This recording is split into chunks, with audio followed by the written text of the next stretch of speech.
Mukunda Jewelry, direct factory rates, no making charges.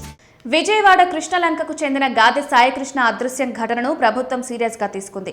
ఈ వ్యవహారంలో సంబంధిత పోలీస్ స్టేషన్ ఇన్స్పెక్టర్ నాగరాజును సస్పెండ్ చేస్తూ నిర్ణయం తీసుకుంది. ఈ ఘటనపై సచివాలయంలో సీఎం చంద్రబాబు పోలీసు ఉన్నతాధికారులతో సమీక్షించారు. ఈ సమీక్షకు ఉప ముఖ్యమంత్రి పవన్ కళ్యాణ్ హాజరయ్యారు. సింగపూర్ పర్యటన ముగించుకుని సచివాలయానికి వచ్చిన వెంటనే పోలీసు ఉన్నతాధికారులతో సీఎం సమావేశమయ్యారు. ఘటనకు సంబంధించిన వివరాలను CM Chandrababu, deputy CM Pawan Kalyan కు డీజీపీ హరీష్ కుమార్ గుప్తా సహా పోలీసు ఉన్నతాధికారులు వివరించారు.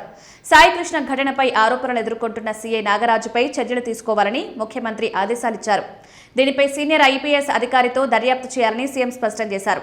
నిష్పక్షపాతంగా దర్యాప్తు జరగాలని, దీనిపై డీజీపీ సమగ్ర నివేదిక ఇవ్వాలని ముఖ్యమంత్రి ఆదేశాలు జారీ చేశారు. బాధ్యులపై కఠినంగా చర్యలు తీసుకోవాలని ఉప ముఖ్యమంత్రి పవన్ కళ్యాణ్ సూచనలు చేశారు. ఈ సమావేశానికి CS Sai Prasad, intelligence chief Mahesh Chandra Ladha, Vijayawada CP Rajasekhar Babu తదితరులు హాజరయ్యారు. తన కొడుకుని పోలీసులే కొట్టి చంపేశారంటోంది సాయికృష్ణ తల్లి. ఒకవేళ బతికుంటే చూపించాలని, లేదంటే మృతదేహాన్నైనా ఇప్పించాలని వేడుకుంటోంది. ఈ క్రమంలో విజయవాడ సాయికృష్ణ మిస్సింగ్ కేసులో మరో కీలక పరిణామం చోటు చేసుకుంది. కృష్ణలంక పిఎస్ సీసీ ఫుటేజ్ భద్రపరచాలని సాయికృష్ణ తల్లి పిటిషన్ వేశారు. కృష్ణలంక పోలీస్ స్టేషన్లో సీసీ ఫుటేజ్తో పాటు కాల్ డేటా భద్రపరచాలని విజ్ఞప్తి చేశారు. దీనిపై విజయవాడ 2 ఏజీఎం కోర్టు నిర్ణయం ప్రకటించనుంది. సీఐ నాగరాజు తన ఫోన్ తీసుకుని కాల్స్ చేశారన్న సాయికృష్ణ తల్లి విజయలక్ష్మి పిఎస్కి తీసుకొచ్చి చిత్రహింసలు పెట్టారని పిటిషన్లో పేర్కొన్నారు.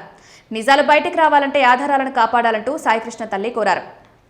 సీఎం చంద్రబాబు ఆదేశాలతో ఐపీఎస్ అధికారితో దర్యాప్తు చేస్తున్నారు. విచారణ నిమిత్తం కృష్ణలంక పిఎస్కి రాజమండ్రి ఎస్పీ నరసింహ కిషోర్ రానున్నారు.